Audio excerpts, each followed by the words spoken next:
안녕하세요. 저는 경기도에 살고 예비 쌍둥이 엄마입니다. 요즘 몸이 점점 무거워져 집에서 TV를 보며 뒹굴거리는 날이 많은데요. 드라마를 보다가 문득 저의 첫 번째 결혼 생활이 떠올라 이렇게 사연을 쓰게 되었어요. 믿었던 두 사람에게 배신당하고 제가 어떻게 했는지 한번 들어보실래요? 남편과 전 같은 대학을 다니던 친구 사이 그 이상도 그 이하도 아니었습니다. 한 학기가 지나갈 무렵 남편은 갑작스레 저에게 고백을 해왔고 전 그런 남편을 밀어냈어요. 남편이 싫은 것보단 연애 자체에 관심이 없었어요. 누굴 만나고 사랑하고 또 헤어지고 그런 것들이 저에겐 그저 감정 낭비처럼 느껴졌거든요. 하지만 남편은 지치지 않고 제 곁을 지켜주었고 전 남편과의 선을 긋고 친구로 지내고 있었어요. 그러던 어느 날 남편을 포함해 친구들과 다 함께 점심을 먹으러 가는 길이었어요. 신호등을 건너려는 순간 음주운전 차량이 빠른 속도로 저에게 돌진했고 곁에 있던 남편이 저를 구하려다 다리를 크게 다치는 사고가 일어났어요. 다행스럽게도 수술은 성공적으로 끝이 났고 저는 남편이 일어날 때까지 곁을 지켰습니다. 아직도 기억이 나네요. 마취해서 깬 남편이 저를 보고 했던 첫 마디를요. 나 네 덕분에 군대는 안 가도 되겠어. 이 정도면 면제 아닐까? 그러면서 웃는데 이 남자 놓치면 안 되겠다는 생각이 들더라고요. 날 위해 목숨도 내놓는 남자. 이런 남자 놓치면 평생을 후회하겠다는 생각마저 들었어요. 남편과 저는 연애를 시작했고 졸업할 무렵에 남편과 저는 누가 먼저라고 할 것도 없이 취업에 성공했어요. 첫 직장이 생긴 25살에 저흰 무섭게 밀어붙여 결혼까지 성공했어요. 사회초년생이었던 남편과 저에겐 모아둔 돈이 있을 리가 없었고 시댁도 넉넉한 편은 아니었어요. 남편과 저는 원룸에서 시작하면 된다고 했지만 저희 부모님의 마음은 그렇지 않았죠. 우리가 돈이 없는 것도 아니고 있는데 왜 너희가 원룸에서 살아? 네 아빠랑도 이야기 다 끝냈으니까 잔말 말고 아파트 들어가서 살아. 우리 사위 혹시나 처가에서 집 사준다고 눈치 보거나 그러면 안 돼? 우리 사위는 내 딸 목숨 구해준 생명의 은인이자 새로 생긴 내 아들이니까. 앞으로 우리 철부지 딸 잘 부탁해. 엄마의 말씀 그대로 친정에선 남편에게 늘 고마워했기에 불만은커녕 기쁜 마음으로 30평대 신축 아파트를 마련해 주셨습니다. 가전 가구는 남편과 제가 모았던 돈으로 채우고요. 그래도 모자라던 것은 살면서 채워 넣었어요. 연애 기간이 길었음에도 불구하고 가족이 된 남편은 또 다른 사람이더라고요. 하나부터 10까지 맞는 것이 어쩜 한 가지도 없는 것인지. 그래도 싸우거나 그러진 않았던 것 같아요. 눈만 마주쳐도 웃음이 터지니 어떻게 싸움이 되겠어요? 그런 저희를 보며 양가 어른들은 천생연분이 다름없다고 하셨었죠. 천생연분은 무슨, 악연도 그런 악연이 없었는데 말이죠. 한창 노는 것이 좋았던 남편과 저는 제 친구 커플과 데이트를 즐겼어요. 10년 지기 제 친구는 물론이고 친구의 남자친구도 같은 학교 같은 과여서 넷이 어색함 없이 잘 어울려 다녔죠. 주말엔 캠핑, 평일엔 퇴근 후 반주를 즐기며 함께 시간을 보냈었는데 어느 순간부터 친구 커플의 다툼이 많아진다 싶더니 결국 헤어지더라고요. 사건은 그때부터 시작되었어요. 지훈이가 헤어지재. 나 이제 어떻게 해?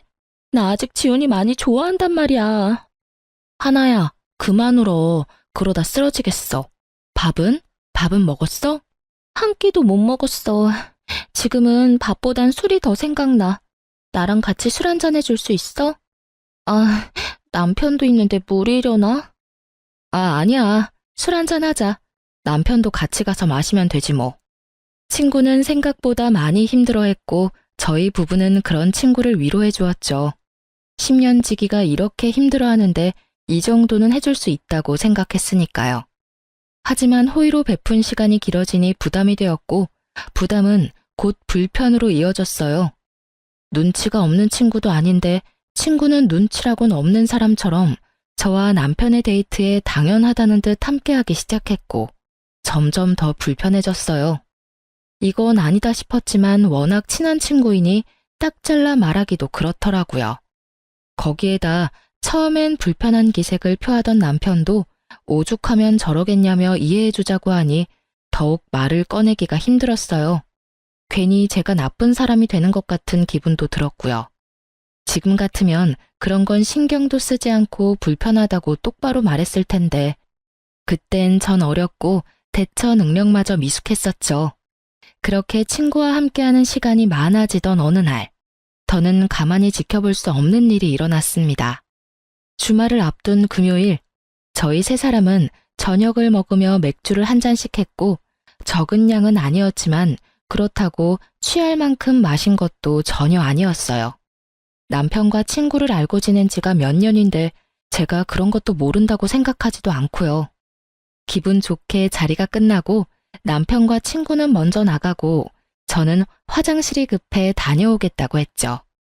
급한 볼일을 마치고 가게를 나섰는데 친구와 남편이 다정한 연인처럼 팔짱을 끼고 있는 것이 아니겠어요? 서로를 바라보며 다정하게 웃고 있는데 순간적으로 열이 확 오르며 눈이 다 튀어나올 지경이었어요. 저의 화를 돋운 건 어색함이라곤 찾아볼 수 없는 자연스러워도 너무 자연스러운 두 사람의 모습이었어요. 두 사람 뭐해? 팔짱은 왜 끼고 있어? 아, 춥기도 너무 춥고 술도 많이 마셨는지 어지러워서 네 남편 팔 좀 빌렸어. 괜찮지? 매미 우는 소리에 귀에서 피가 날 지경인데 춥기는 뭐가 추우며 평소 소주 3병도 거뜬히 마시는 애가 맥주 3병에 어떻게 어지럽기까지 한 건지 이해되지 않는 것 투성이었지만 긴 말해서 뭐 하나 싶었어요. 그래서 전 난색을 보이며 단호하게 말했어요. 아니, 싫어. 친하게 지내는 것까지는 괜찮은데 스킨십은 싫으니까 앞으로 조심해줬으면 해. 아, 미안. 내가 생각이 짧았나 봐. 진짜 미안. 진심인지 아닌지 알 수는 없었지만 일단 제가 기분 나빠하니 냉큼 사과부터 하는 친구와는 달리 남편 놈은 친구 편을 들더라고요. 목에 핏대까지 세우면서요. 뭘 그렇게 예민하게 굴어? 당신한테 친한 친구면 나한테도 친군데 친구끼리 팔짱도 끼고 그럴 수 있는 거지. 하나 민망하게 꼭 그렇게 말해야 해? 당신 이렇게 속 좁은 여자였어? 뭐? 속이 좁아? 지나가는 사람 붙잡고 물어봐. 내가 속이 좁은 건지 두 사람 행동이 잘못된 건지. 그리고 당신은 지금 누구 편을 드는 거야? 누구 편을 드는 게 아니라 상황이 그렇잖아. 당신이 그렇게 몰아세우면 우리가 꼭 무슨 짓 하다가 걸린 사람 같잖아. 그냥 그런가 보다 하고 넘기면 되는 일을. 이게 뭐야? 당신 때문에 분위기 이상해졌잖아. 왜? 찔려? 난 그저 스킨십만 자제해달라고 했을 뿐인데 왜 오버하고 난리야? 그리고 분위기 이상해진 게 내 탓이야? 당신이 목에 핏줄까지 세우면서 나서서 분위기가 더 이상해졌다는 생각은 안 해? 당사자인 하나도 미안하다고 하는데 왜 당신이 나서서 이 난리야? 나 진짜 기분 나빠지려고 하는데 계속 할 거야? 처음이었어요. 제가 그렇게까지 남편에게 언성을 높이며 화낸 것은요. 처음 보는 저의 모습에 이제야 사태 파악이 된 남편 놈은 말까지 더듬으며 상황 정리를 해보려 애쓰더군요. 아니, 그게 아니라 여보. 내 말은 그러니까 괜히 별거 아닌 일로 두 사람 우정에 금이라도 갈까 걱정돼서 누구 편을 더 들고 그러려고 그랬던 건 아닌데 말하다 보니까 감정이 격해져서 나도 모르게 당신 기분 상하게 했어. 미안해. 졸지에 친구 앞에서 부부싸움까지 하는 꼴이 되어버린 저는 친구에게 다음에 보자는 짧은 인사를 남긴 채 집으로 돌아왔어요. 남편은 그날 밤 새벽녘까지 저에게 용서를 구했고 저는 그런 남편을 용서해 주었어요. 자기, 한 번만 더 남이 보는 앞에서 내 편 안 들고 다른 사람 편 들었다간 가만 안 둬? 당연하지. 난 남이라고 생각하지 못했어. 워낙 당신이랑 친하니까. 그래서 팔짱 정도는 가볍게 생각했나 봐. 난 정말 당신이 이렇게까지 기분 나빠할지 몰랐어. 당연히 기분 나쁘지. 친구는 친구야. 가족이 될 순 없다고. 그리고 팔짱 낀 것도 그래. 처음엔 팔짱, 그 다음엔 포옹, 그 다음엔 뭐가 될지 어떻게 알아? 일어나지도 않은 일을 걱정하는 것도 웃기지만 혹시나 하는 일을 만들고 싶지 않은 내 심정도 이해해줘야지. 난 괜한 일 때문에 당신도 친구도 잃고 싶지 않아. 알았어. 내가 생각이 짧았어. 앞으로 조심할게. 조심할 필요도 없어. 앞으론 하나랑 당신이랑 같이 보는 일은 안 만들 거니까. 당신도 그렇게 알고 눈치껏 피해줬으면 좋겠어. 알겠지? 네, 잘 알겠습니다. 내 친구도 아닌데 뭐, 안 보면 되지. 이렇게까지 했는데 다신 이런 일로 얼굴 붉히는 일은 없겠지 했어요. 저는 앙금이 완전히 사라지지 않아 친구와 거리를 두며 지냈고 친구와 어울리지 않으니 남편과의 사이도 괜찮았어요. 아니, 오랜만에 둘만의 시간을 보내니 설레기도 하고 연애할 때 생각도 나는 것이 더 좋았어요. 그렇게 둘만의 시간을 보내며 친구와 거리를 두던 어느 날, 제 인생을 송두리째 바꿔버릴 사건이 일어났습니다. 전 그날따라 이상하리만큼 일이 잘 풀렸어요. 지금 생각해보면 그날은 저에게 운수 좋은 날이었던 것 같아요. 유명 소설 속 의미도 말 그대로의 의미도 되는 운수 좋은 날이요. 그날따라 월 마감 보고서도 한 번에 통과하고 버스 정류장에 도착하자마자 버스가 오고 심지어 지옥 같은 퇴근 시간에 신호 한 번 걸리는 일 없이 빠르게 집에 도착했죠. 혼자 콧노래를 부르며 현관문을 열었고 집안엔 당황하는 남편과는 상반되게 차분하게 소파에 앉은 친구가 있었어요. 두 사람 사이엔 거리가 꽤 있었는데도 왜인지 이상한 분위기에 화가 확 나더라고요. 거기에다 저도 없는 집에 남편과 함께 있는 친구. 여러분은 이해가 되시나요? 전 이해가 되지 않았고 표정 관리조차 되지 않더군요.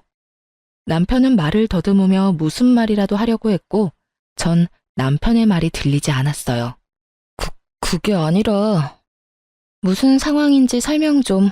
오늘 온다는 말 없었잖아. 아니, 연락도 안 했잖아. 근데 왜 나도 없는 집에 이러고 있는지 설명이 좀 필요할 것 같은데. 남편보다 친구의 설명이 필요한 상황이라 생각했기에 저는 친구를 보며 물었고 친구는 한숨을 쉬더니 안이 꼽다는 말투로 말을 하기 시작했어요. 아, 미리 연락 못한 건 미안. 요즘에 네가 나 피하는 것 같아서. 서프라이즈 파티라도 하려고 온 거여서 연락할 수가 없었어. 너한테 연락하고 오면 그건 서프라이즈가 아니잖아. 그리고 우리 10년 된 친구야. 그런 사이에 굳이 꼭 연락까지 하고 와야 해? 너 변했어. 우리 우정이 이것밖에 안 되는 거야? 나 섭섭해지려고 한다, 얘. 서프라이즈 파티는 개뿔. 이 정도면 서프라이즈 빅엿을 준비한 거 아닌가요? 전 어이가 없어서 헛웃음이 나왔어요. 하나야, 나야말로 섭섭해지려고 해. 네 말대로 우리가 10년 지기 친구인데 내가 그런 식으로 행동하고 너도 눈치란 게 있으면 한동안은 거리를 둬야겠다. 이런 생각쯤은 해야지. 저번에 우리가 얼굴 붉힌 이유가 있는데 네가 조금이라도 내 생각을 했다면 나도 없는 집에 내 남편이랑 너랑 둘만 있어야 하는 일을 만들었을까? 글쎄, 난 아닌 것 같은데. 이건 나를 위한 서프라이즈 파티가 아니지. 최예진, 너 진짜 말 이상하게 한다. 내가 네 남편한테 무슨 짓이라도 한대. 왜 저번부터 별것도 아닌 걸로 사람 이상하게 만들어. 오늘도 그래.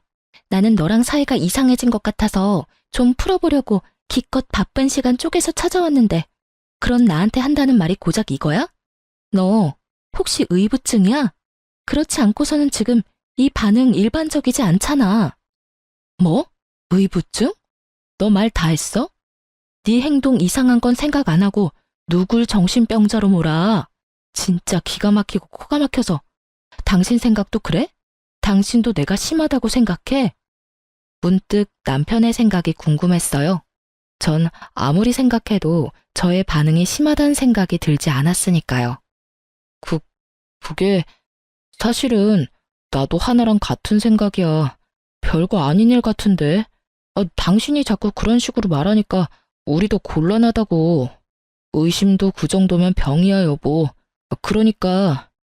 저는 한순간에 의부증 환자에 의심병 환자까지 되었더라고요. 두 사람의 생각이 그러하든 말든 전 친구에게 이만 가줬으면 좋겠다고 했고 친구도 기분이 많이 상했는지 아무런 말도 하지 않고 가더군요. 친구가 돌아간 뒤 남편과 저의 본격적인 부부싸움이 시작되었어요. 의심병? 당신은 그걸 말이라고 해? 다른 사람도 아니고 어떻게 당신이 그런 식으로 말을 해? 그렇잖아.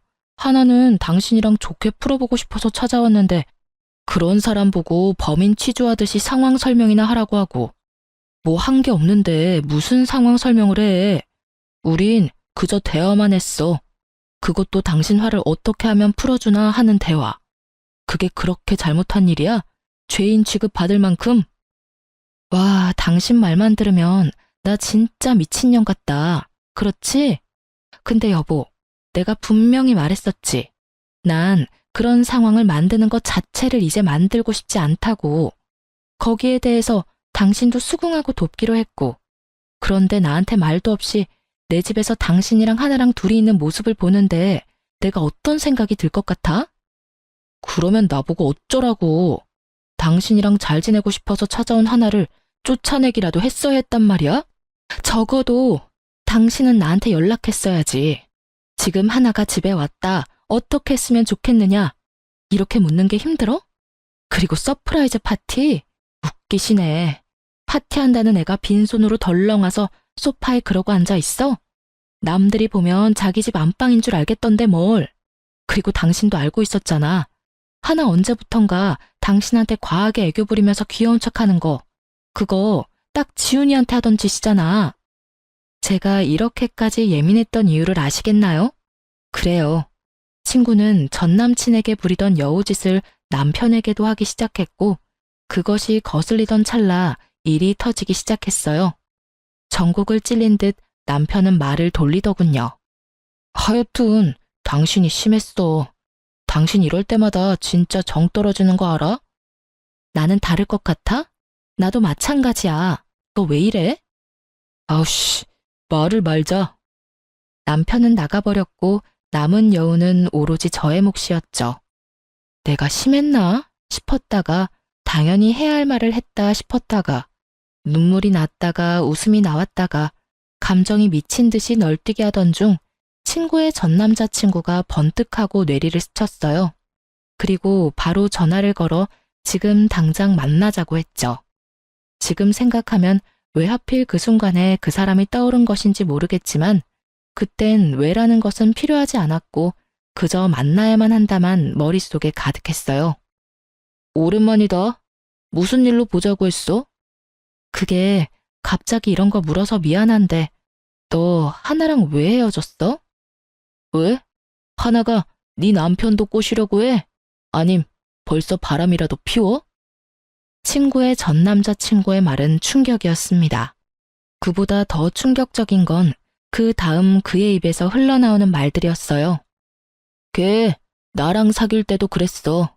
내 친구들 만나는 걸 좋아하길래 여럿이 어울려서 노는 걸 좋아하는가 보다 했거든? 근데 그게 아니더라고.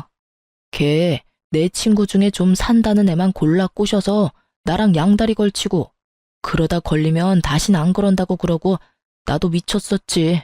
그런 년 뭐가 좋다고. 그걸 다 용서하고 만났어. 그러다 너희 부부하고 다니면서 이젠 그런 일은 없겠지 했었어. 설마 유부남한테 그런 짓을 하겠냐고. 심지어 너랑은 10년 된 친구라며. 그래서 그냥 어울려 다녔는데 어느 날부터 하나가 이런 말을 하는 거야. 너희 집 전세도 아니고 자가라면서 부럽다면서. 나이도 어린데 네 남편 능력이 좋은가 보다 하면서 한두 번도 아니고 너희 부부 만나고 왔다 하면 그런 말 하길래 나도 오만정이 떨어져서 헤어진 거야. 너한테 말해주려고 했는데 아직 일어나지도 않은 일 말하기도 그랬고 두 사람 워낙 친해 보이니까 그런 일은 없겠지 했어. 믿을 수 없는 이야기에 머리를 감싸 쥐었어요. 이런 경우 친구가 그런 마음을 먹었다고 한들 내 남편은 그런 일이 없을 거다 하는 확신이 들어야 하는데 오늘 남편 하는 꼴을 보니 그런 일이 있을 것만 같았거든요. 전 남자친구도 같은 마음인지 조심스럽게 말을 잇더군요. 아마 모르긴 몰라도 두 사람 바람 피우고 있을 가능성 100%일 거야. 걔 애교도 많고 귀엽잖아. 걔한테 넘어간 내 친구들이 거기에 한번 넘어가면 답도 없다고 하더라고. 아, 그래. 고마워. 다음에 다시 연락하자. 지금은 내가 정신이 너무 없네. 모든 것이 두 사람의 외도를 가리키고 있었지만 전 아니라고 생각했던 것 같아요. 하지만 그날은 저에게 두 번 다시 없을 운수 좋은 날이었고 운명은 저를 쓰레기 더미에서 구할 준비를 하고 있었어요. 평소엔 후문으로 다니지 않는 저인데 그날따라 택시기사님이 후문에 내려주셨고 전 굳이 정문으로 차를 돌리지 않고 바람이라도 쐴 겸 그곳에서 내렸죠. 그렇게 얼마나 걸었을까요?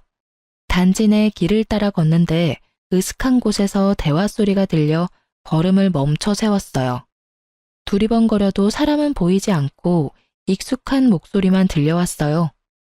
목소리를 따라간 곳엔 남편과 친구가 있더라고요. 전 숨을 죽이고 두 사람의 대화를 엿들었죠. 그러게 이게 무슨 꼴이야. 내가 찾아오지 말랬잖아. 그러다 상간녀 소송이라도 당하면 어쩌려고 그래? 보고 싶은 걸 어떻게 해. 그리고 예진이 그게 그렇게 나올지 몰랐지. 걔집에 총만 좋아서는. 자기 같으면 눈 안 뒤집히겠어.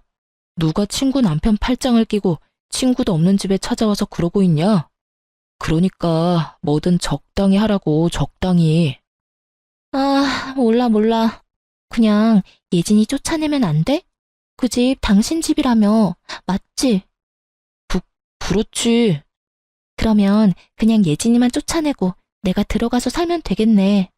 난 예진이가 쓰던 살림 그대로 써도 상관없어. 응? 자기도 예진이처럼 뻣뻣한 여자보다 나처럼 귀엽고 사랑스러운 여자가 좋다며. 일단 좀 기다려.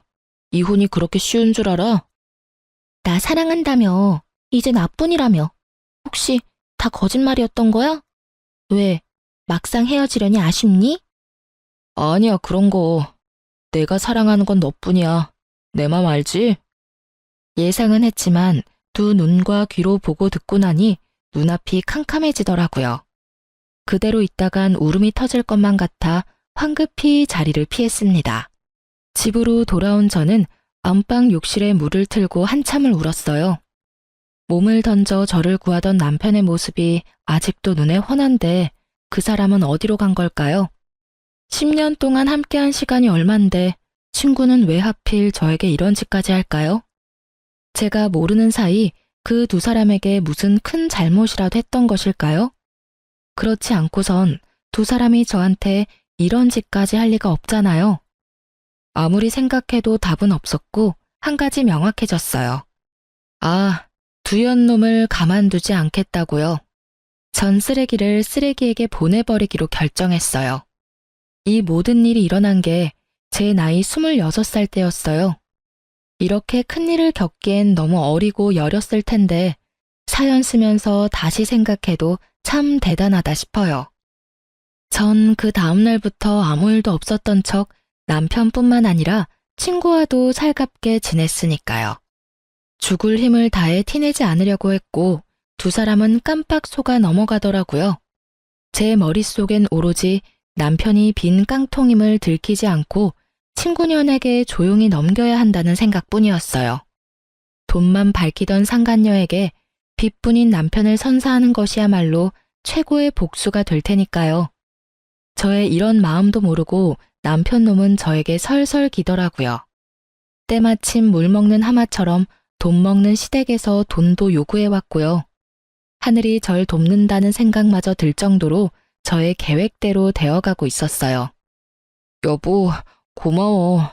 난 내심 당장이라도 이혼하자고 하면 어떻게 해야 하나 싶었다니까. 엄청 화는 났었는데 이젠 뭐 괜찮아. 그건 그렇고 어머님께 또 연락 왔던데. 또?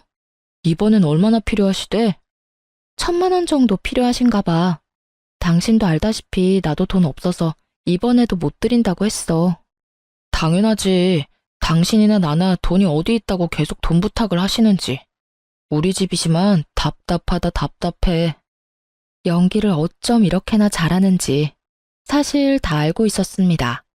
매번 말은 저렇게 해도 뒤로 저 몰래 도와주고 있다는 사실을요. 심지어 마이너스 통장 한도가 간당간당한다는 사실도요. 오죽하면 저에게 거짓말까지 하면서 도와드릴까 하는 마음에 모른 척은 했지만 내심 걱정이 컸었는데 이렇게 되고 나니 얼마나 좋은지. 집은 고사하고 가진 것이라곤 마이너스 통장뿐인 남편놈을 떠넘길 수 있다고 생각하니 어느 순간부터 슬프기는커녕 웃음이 새어나왔습니다. 전 차분히 때를 기다렸고 상황은 제 예상대로 흘러갔습니다. 남편은 저와 이혼까지 할 생각은 없었고 상간녀만 애가 타는 상황이었죠. 상간녀는 저에게 사과하고 싶다며 저를 찾아왔고 전 기쁜 마음으로 만나주었어요. 저를 만나려는 이유가 뻔히 보였으니까요. 오랜만이야. 우리 10년 넘게 알고 지내면서 이렇게 오랫동안 안 본 적 없었던 것 같은데. 그렇지? 생각해보니까 그런 것도 같네. 지난번 일은 내가 미안했어.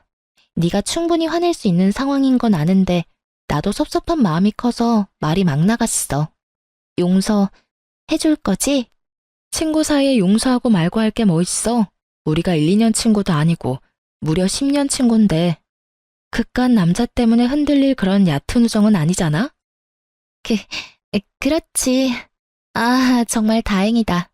나 요즘 너랑 수다 못 떨어서 엄청 우울했거든. 오랜만에 수다나 왕창 떨자. 그래. 요즘 어떻게 지내? 자취방은 구했어? 우리 집 근처로 알아본다고 했었나? 제가 생각해도 전 너무 친절했어요. 상간녀가 말 꺼내기 쉽도록. 이토록 친절하게 판까지 깔아주었으니까요. 상간녀는 기다렸다는 듯 밝게 웃으며 준비해온 말을 꺼내더군요.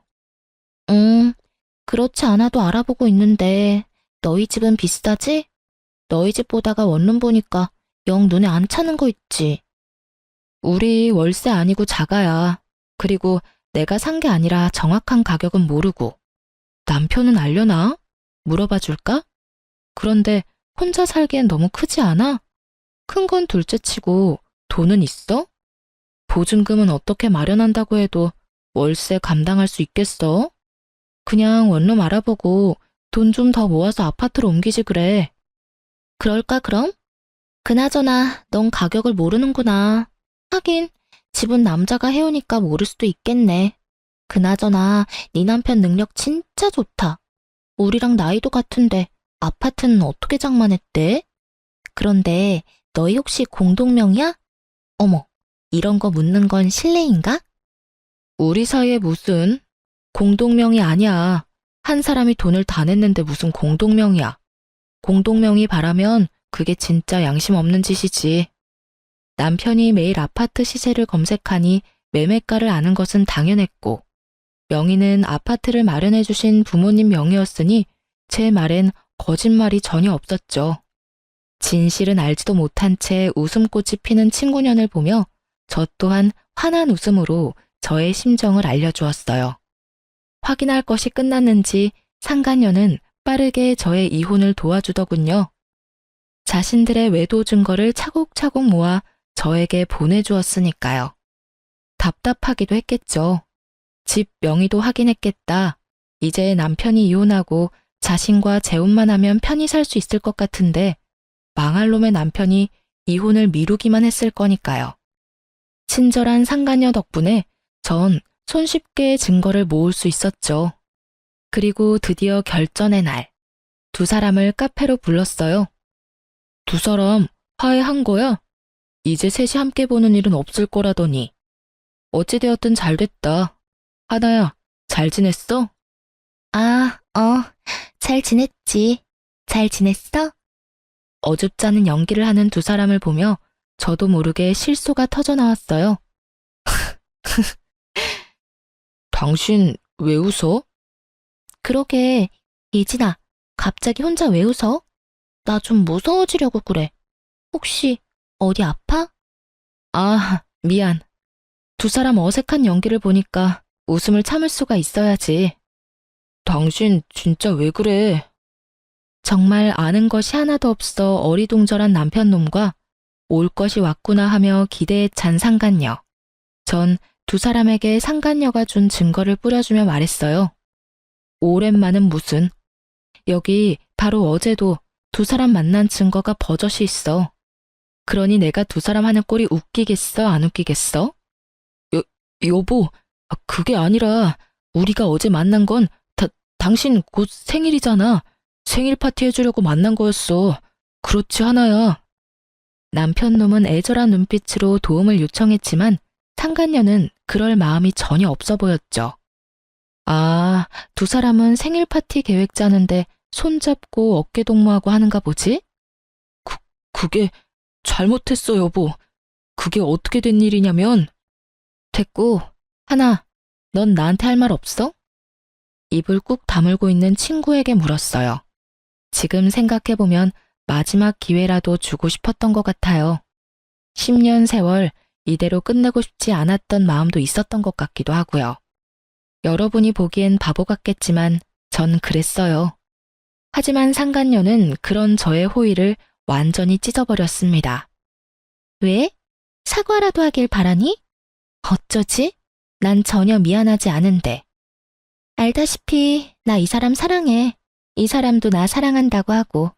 어쩌겠어, 우리 마음이 이런 걸. 구질구질하게 붙잡을 생각하지 말고 이혼해줬으면 좋겠어.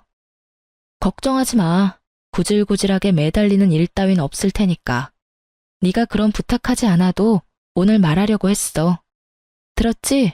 우리 이혼하자. 초스피드로 전개되는 대화에 남편 놈은 눈알 굴리기 바빴습니다. 저런 걸 믿고 낭비한 제 청춘이 아까워 미칠 지경이었지만 어쩌겠어요.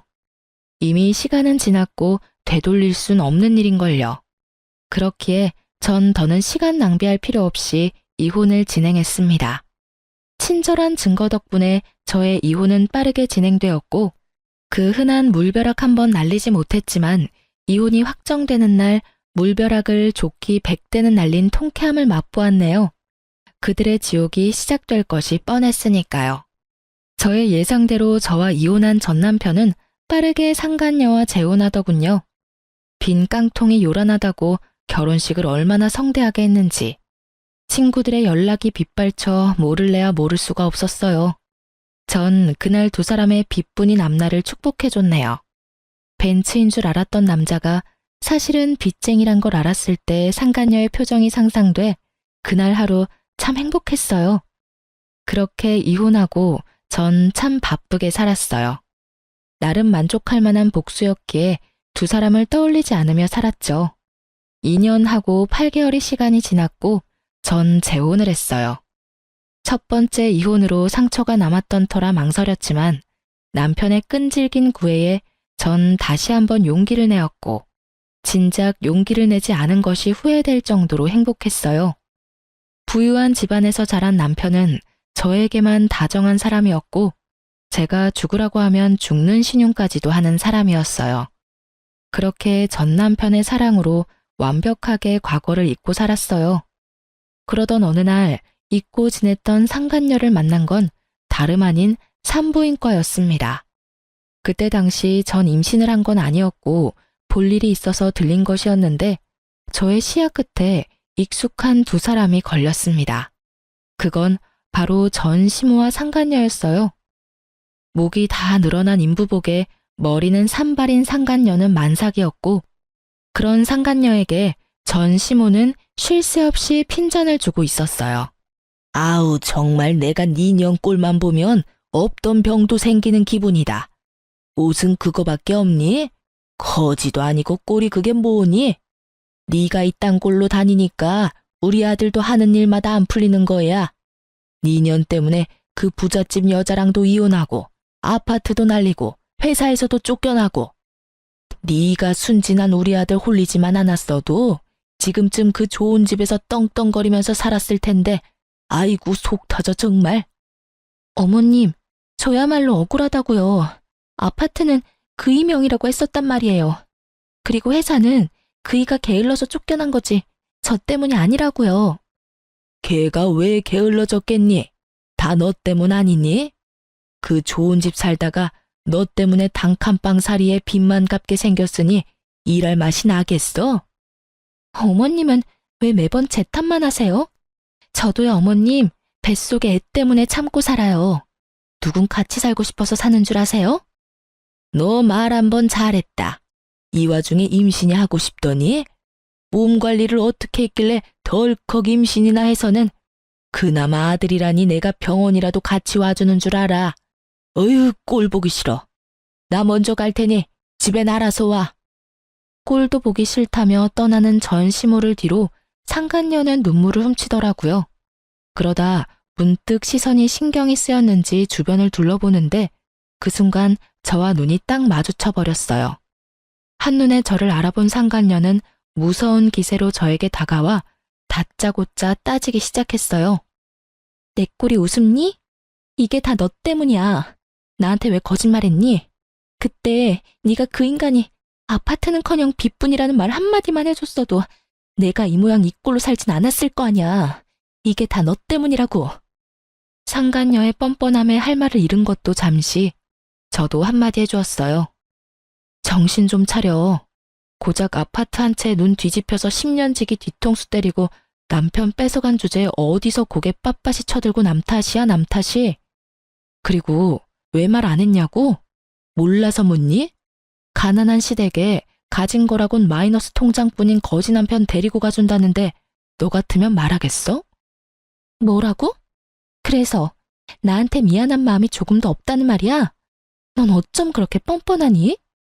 이야, 내가 이 말을 이렇게 돌려주게 될지 몰랐네. 잘 들어. 그럼 내가 미안하다고 사과라도 하길 바라니? 어쩌지? 난 전혀 미안한 마음이 없는데. 구질구질하게 옛일이나 들먹일 거면 가던 길이나 가. 네 얼굴 보고 있는 것도 역겨우니까. 전 상간녀가 저에게 했던 말을 그대로 돌려주었고 틀린 말이 하나 없는 제 말에 지기 싫은 상간녀는 순식간에 태세를 바꾸어 말을 돌렸어요. 하여튼 넌 아직도 혼자니? 재혼했다는 소식은 못 들었는데. 그런데 산부인과엔 웬일이야? 혹시 어디 아파? 폐경이니? 요즘 그런 애들 많다더라. 왜 스트레스 심하거나 그러면 조기 폐경도 오고 한다잖아. 남편 뺏기고 충격이 심했나 봐. 미안해서 어떡하니? 나만 행복해서. 넌 아직도 내 소식 묻고 다니니? 그 정도면 거의 스토커 수준이야, 너. 나한테 집착 좀 하지 마. 네 남편 두고 왜 나한테 집착을 하는지 모르겠다, 얘. 그리고 혹시 이런 말 아니? 착각은 자유라는 말. 아무리 자유라지만 그 정도면 병인 것 같은데. 산부인과 말고 정신과부터 다녀. 그러다 큰일 나, 너. 뭐라고? 너 진짜 말이면 단 줄 알아? 아니다. 나한테 남편까지 뺏겼는데 뭔들 못 들어주겠니? 네가 아무리 바라 그래도 내가 승자고 넌 패자니 말이야. 승자라고 하기엔 네 꼴이 참 비루하지 않아? 꼴이 그게 뭐야? 거울도 안 보고 다녀? 집에 거울이 없는 거야, 설마? 목 다 늘어난 인부복은 둘째치고 머리는 좀 빗고 다녀. 빚 그까짓 거 얼마나 한다고? 빚이 아무리 많아도 빚 정도 살 돈은 있지 않아? 다 네 걱정돼서 그래. 한 번 핀 바람 두 번은 더 쉽지 않겠어? 좀 꾸미고 다녀. 근데 내 꼴이 어때서? 자다가 바로 나와서 그래. 그리고 우리 그이 나 얼마나 사랑하는데. 그러니 너랑 이혼하고 나한테 왔지. 돈이 좀 없어서 그렇지 나한테 얼마나 잘하는지 몰라. 이런 게 행복이구나 싶다니까. 얼마나 필사적으로 사랑받는 척 행복한 척을 하는지 불쌍할 지경이었어요. 상간녀의 필사적인 연기가 계속되던 그때 의사 가운을 입은 남자가 저를 불렀어요. 여보. 그래요. 제 남편은 산부인과 의사였고 남편을 보기 위해 병원에 잠시 들린 것이었어요. 적절한 타이밍에 나타난 남편이 얼마나 반가운지. 다정하게 저를 부르는 의사 남편을 본 상간녀는 많이 놀랐는지 그 퀭한 눈알이 튀어나오겠더라고요. 하긴 퀭한 눈알이 튀어나온다 한들 이상한 일은 아니었죠.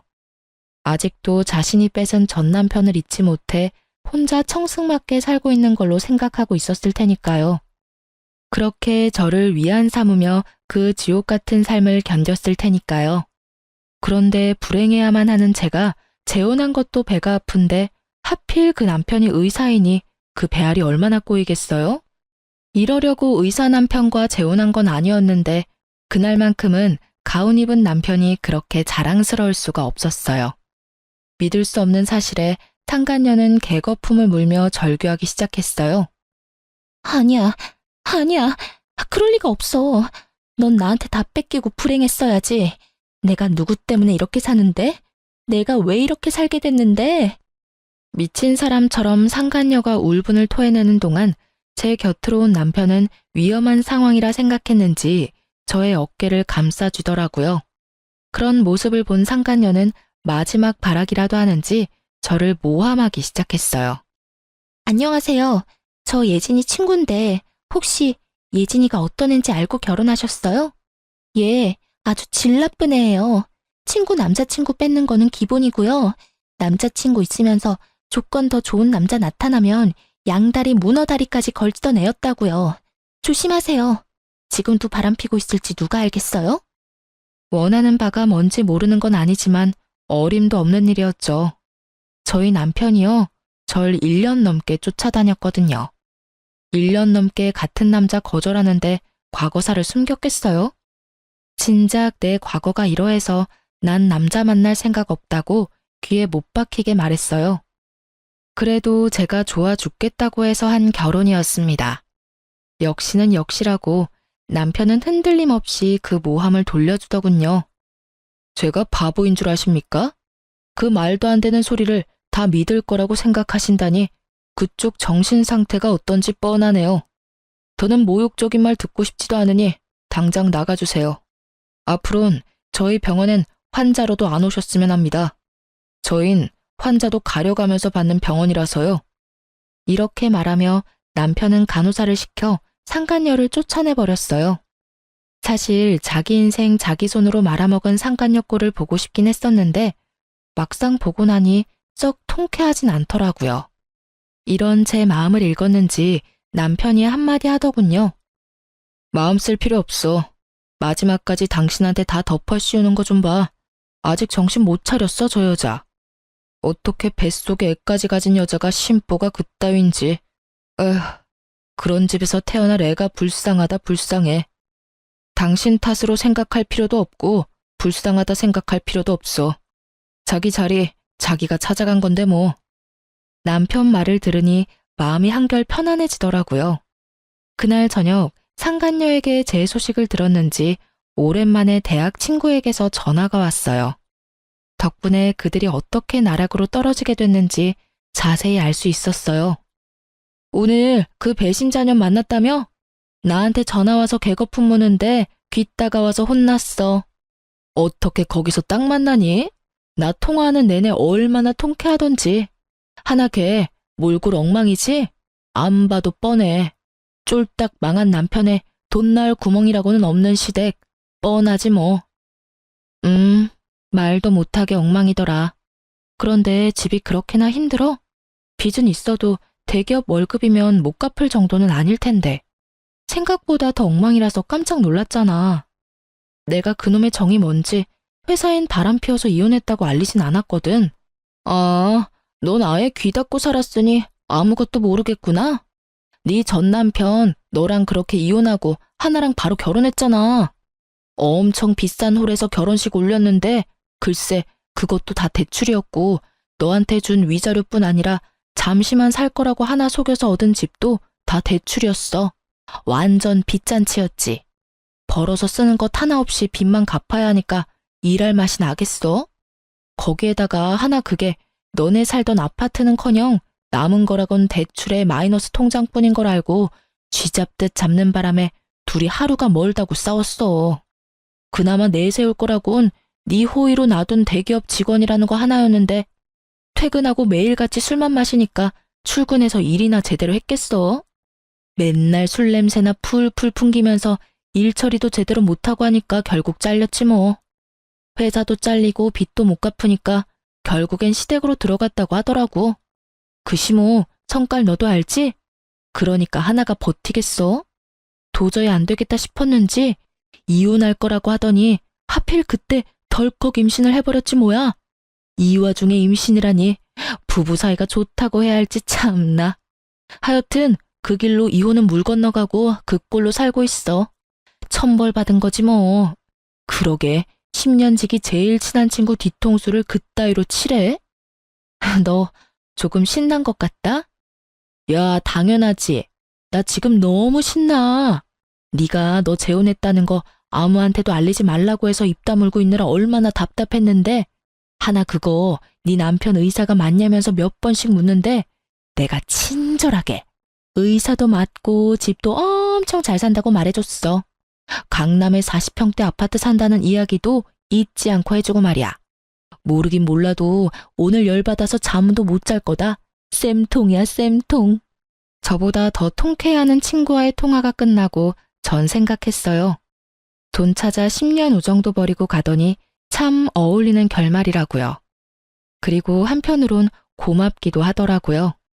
어찌되었든 상간녀가 그 쓰레기 같은 전 남편을 모시고 가준 덕분에 지금의 남편과 만날 수 있었으니까요. 그 후론 상간녀는 물론이고 전 남편도 찾아오거나 하는 일은 없었어요. 그나마 다행스러운 일이기도 했죠. 내심 병원으로 또 찾아와 행패라도 부리면 어쩌나 했었거든요. 그 지긋지긋 악연들과 이렇게 끝이 났습니다. 이 일을 겪은 것도 꽤 오래됐네요. 제가 이제 30대가 되었으니까요. 남편과 전 잘 지내고 있어요. 여전히 제 말이라면 껌뻑 죽는 남편이라 아기 천사가 빨리 찾아왔어요. 그것도 하나가 아닌 두 천사가 제 뱃속에 자라고 있어요. 요즘엔 몸도 무겁고 조심하기도 해야 한데서 집에서 쉬며 태교에만 힘쓰고 있어요. 정말 웃긴 게 전 입덧이 없는데 남편이 입덧을 하고 있어요. 그 덕에 주변에서 팔출불이라 불리고 있죠.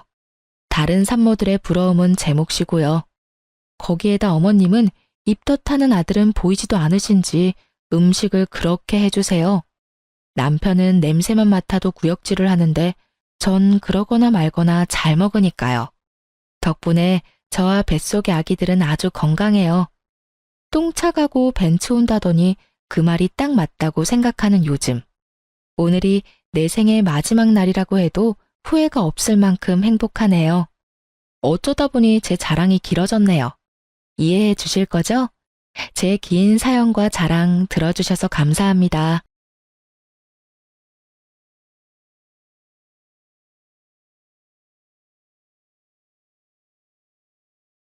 안녕하세요.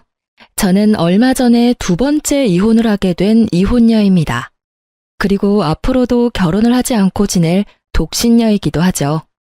제가 두 번이나 이혼을 했다고 하면 사람들은 열이면 열, 분명히 제게 문제가 있었을 거라고 뒤에서 말하는 걸 알아요. 하긴 한 번도 하기 힘든 이혼을 두 번이나 했다면 그렇게 생각할 수도 있죠. 그런데 제 사연을 한번 들어보시면 정말 기구한 제 팔자에 다들 불쌍하게 생각하실 거예요. 솔직하게 말해서 사연글을 쓰는 것도 제가 받는 그런 모함들이 진실이 아니라는 걸 알리고 싶어서 쓰는 것이기도 하고요. 저의 첫 번째 남편은 참 괜찮은 사람이었어요. 잘생겼지만 여자는 저뿐이었고 많이 벌지는 않았지만 안정적인 직장을 가지고 있었죠. 그렇지만 을에 그렇듯 신은 모든 것을 주지 않더라고요. 그렇게 완벽할 거라 생각했던 첫 번째 남편에게도 아주 치명적인 단점이 있었거든요. 도박 중독. 그 사람이 신혼여행에서 카지노에 다녀온 뒤로 흥미를 느낀 것이 도박이었거든요. 저는 원래 돈이란 것은 있다가도 없고 없다가도 있는 것이라고 생각하는 사람이었어요.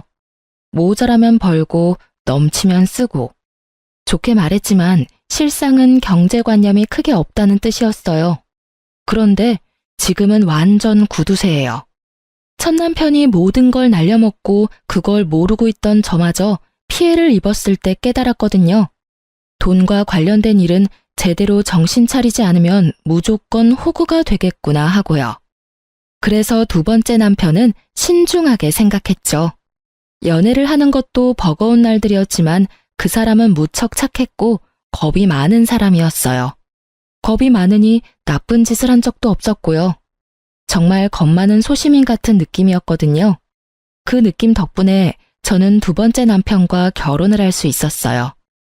그리고 결혼 시에 집은 반반으로 부담했어요. 제가 많은 부담을 질 수밖에 없는 조건이었음에도 저는 집값의 절반을 마련했고 그 조건으로 공동 명의로 할 것을 요구했어요. 남편은 도리어 좋아했어요. 자기가 내야 할 부담이 줄어들었으니까요. 그만큼 남편은 간이 콩할 만한 사람이었답니다. 그런 면 때문에 재혼을 한 거였는데 저는 이번에도 또 실패를 한 거였죠. 결혼할 때 저는 남편에게 다짐을 하나 받았어요. 절대로 도박은 하지 않기로요. 그 흔한 로또 한 장도 사지 말라고 신신당부를 했어요. 남편은 한 번도 해본 적 없고 관심도 없다며 알겠다더군요. 그렇게 3년을 잘 지냈는데 그 뒤에 일이 터지기 시작했어요. 그날은 아주 바쁜 날이었어요. 밀려드는 일 때문에 정신없이 시달리다가 퇴근길에 올라 축적된 피로를 간신히 이기고 있었던 때였죠. 이제 곧 출산 휴가를 받을 거라는 생각에 들뜬 만삭의 임산부. 그게 저였어요. 그리고 친구에게 연락이 온 건 출산 휴가를 일주일 앞둔 날이었어요. 뭐해? 퇴근하는 길이야? 요새 연락 뜸하더니 잘 지내? 웬일이야? 먼저 연락을 다 하고. 저의 절친이자 초등학교 동창인 친구였어요.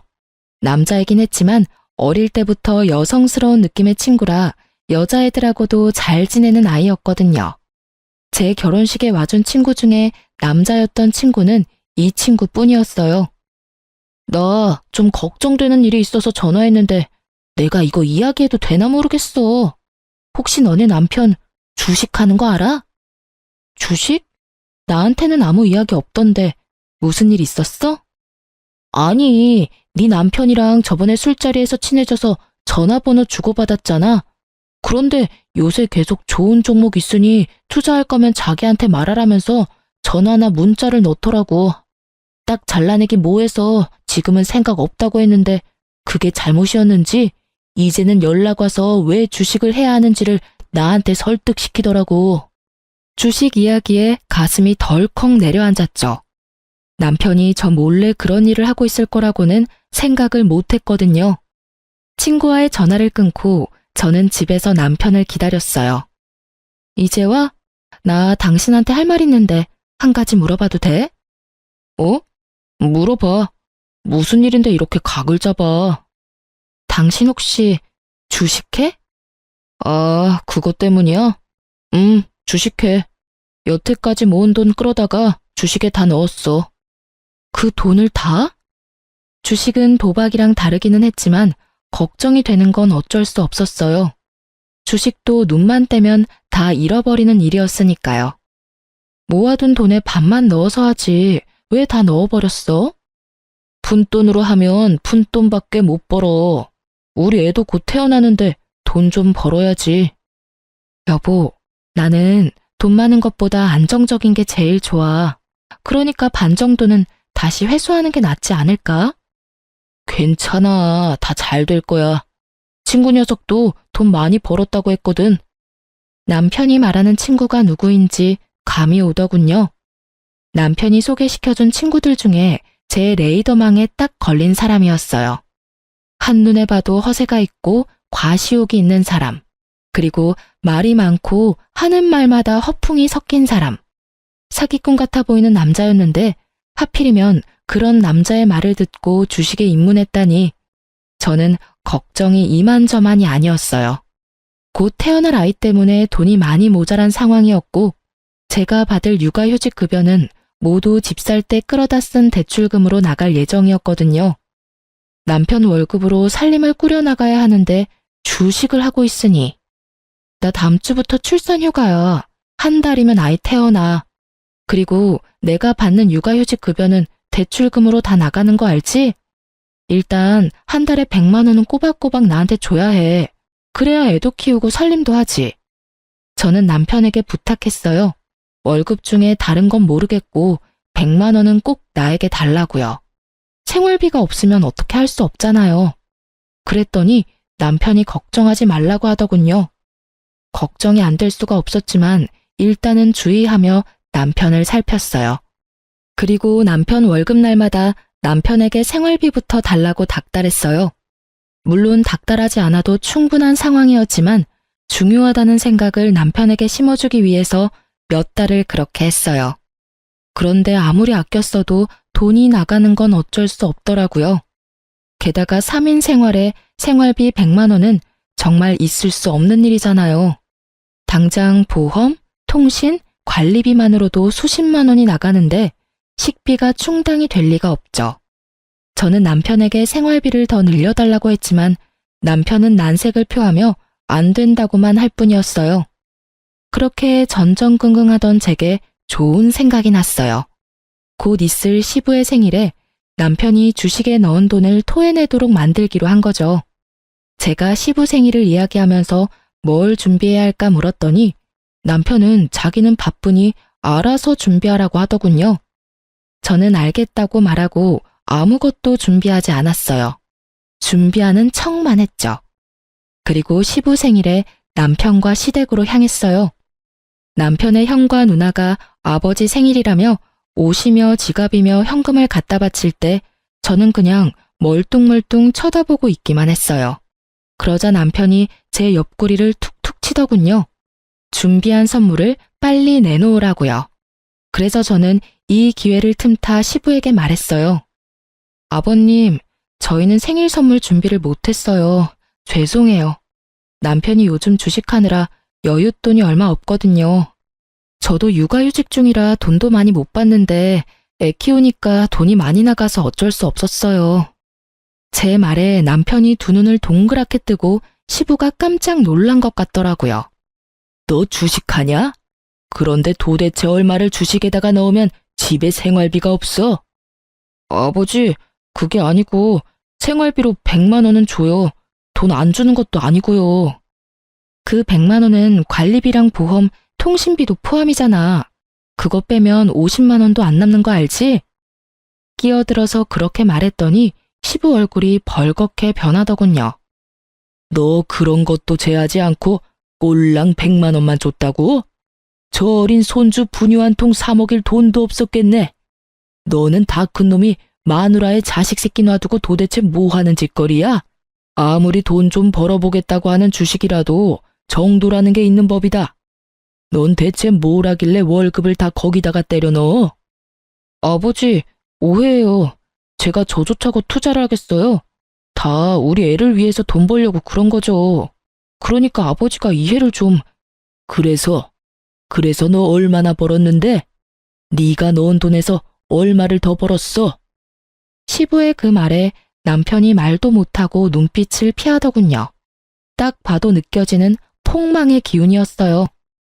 너 설마 그거 다 날린겨? 그건 아니고요. 지금 상황이 안 좋아서 많이 떨어지긴 했는데 조금만 기다리시면 다시 올라올 거예요. 진짜요, 아버지. 그것만 올라오면 이번 손해는 다 덮고도 남을 정도고. 야, 이 자식이 아직도 정신이 안 들었어? 주식하다가 패가 망신 당한 것도 못 봤어? 능력이 안 되면 시작을 말았어야지. 네가 여태껏 주식에 관심도 없었는데 무슨 수로 수익을 내? 친구가 하라는 대로만 하면 금방 번다고 했단 말이에요. 친구 통장 보니까 엄청 돈 많이 벌었던데 저라고 왜 못해요? 이놈아, 네 분수에 맞게 살아. 주식은 아무나 해? 그것도 공부한 사람들이 하는 거지. 아무것도 모르는 초짜가 처음부터 한탕 벌어보자는 게 말이 되냐? 당장 돈 다 빼. 손해를 봤던 말던 지금 당장 빼지 않으면 내가 널 호적에서 파버릴 테니까. 시부의 서슬퍼런 목소리에 남편은 부들부들 떨며 그렇게 못한다며 버티더군요. 싫어요. 벌써 절반이나 잃었는데 지금 빼면 손해라고요. 시간이 지나면 올라올 테니까 그때까지 기다려주면. 그게 올라올지 망할지 네가 어떻게 알아? 내가 경고했다. 너 지금 당장 돈 다 안 빼면 너 집 살 때 아빠가 빌려준 돈 지금 당장 갚으라고 할 테니까. 결국 시부의 입에서 그 말이 나오고서야 남편은 포기했어요. 집에 돌아올 때 제가 남편에게 말했어요. 여보, 절대로 주식하지 마. 주식이나 도박이나 중독되면 정말 빠져나올 방법이 없거든. 그러니까 애를 봐서라도 우리 그냥 돈만 열심히 모으면서 살자. 그렇게 살아도 잘만 살아, 응? 이렇게 말하는 저도 돈을 많이 벌 수만 있다면 벌고 싶다고 생각은 해요. 하지만 주식이나 코인이나 뭘 아는 사람들이나 하는 거지. 모르는 사람이 시도하면 당연히 잘 될 리가 없겠죠. 게다가 멋모르고 도전했다가 쪽박차면 다 본인 탓이지 누굴 탓하겠어요? 그런데 그런 제 말이 고깝게 들렸는지 남편이 버럭하더군요. 당신이 뭘 알아? 그리고 그렇게 살면서 언제 돈을 모아? 당신이 이렇게 하지만 않았어도 그 주식 진짜 빛을 봤을 거라고. 당신이 다 망쳤어. 어떻게 책임질래? 내가 뭘 책임져야 하는데? 당신, 나랑 애 생각은 해보기는 한 거야? 우리 생각했으면 당신이 그 많은 돈 절대로 주식에 투자 안 했을걸? 3천만 원이나 되는 돈을 다 집어넣는 게 어딨어. 초짜면 초짜답게 소액으로 굴리면서 공부부터 해야지.